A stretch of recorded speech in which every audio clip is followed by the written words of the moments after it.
আজ বানিয়ে নিলাম বাচ্চাদের টিফিন রেসিপি বা চিড়ের পোলাও।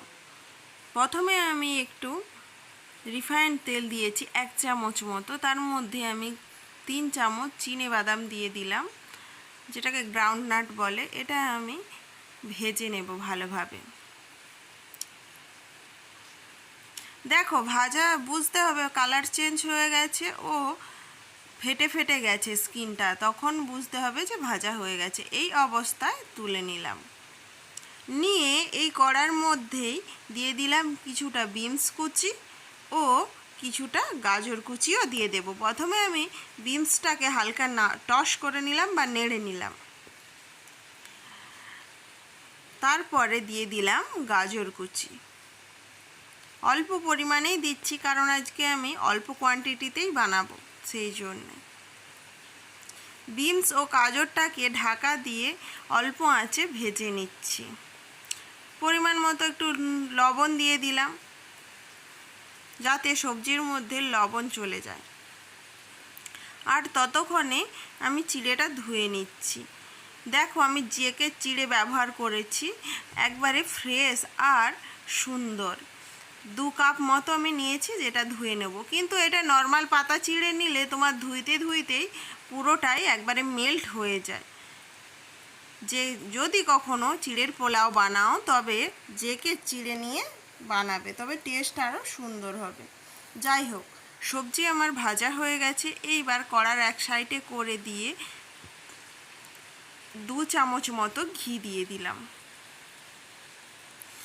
ঘি দিয়ে এর মধ্যে দিয়ে দিচ্ছি 2টো তেজপাতা, লবঙ্গ, দারচিনি ও এলাচ দিয়ে ভালো করে ভেজে নেব, একটু স্মেলটা সুন্দর আসার জন্য, পোলাওয়ের মতো।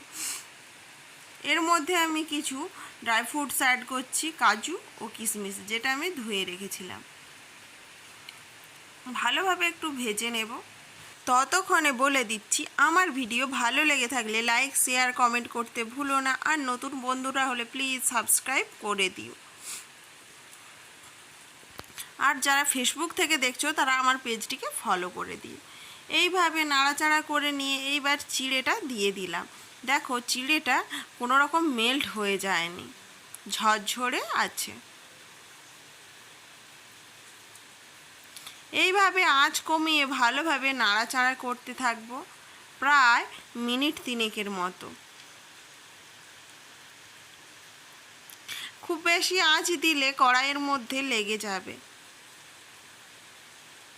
যদি তোমাদের প্রয়োজন মতো হয় যে ঘি অল্প হয়েছে বা কিছু, এই অবস্থায় তোমরা একটু ঘি ছড়িয়ে দিতে পারো। আমি পরিমাণ মতো লবণ ও চিনি দিয়ে দিলাম ও ভেজে রাখা চিনেবাদামগুলো দিয়ে আবারও ভালোভাবে মিশিয়ে নিচ্ছি।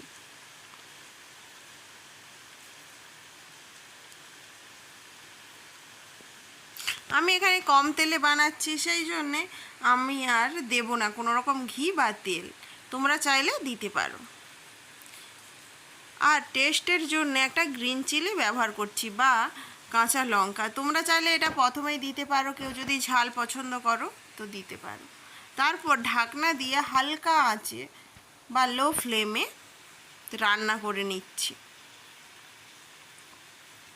মিনিট 5 পরে দেখো, এই রকম ঝরঝরে অবস্থাতে আমার চিড়ের পোলাও রেডি।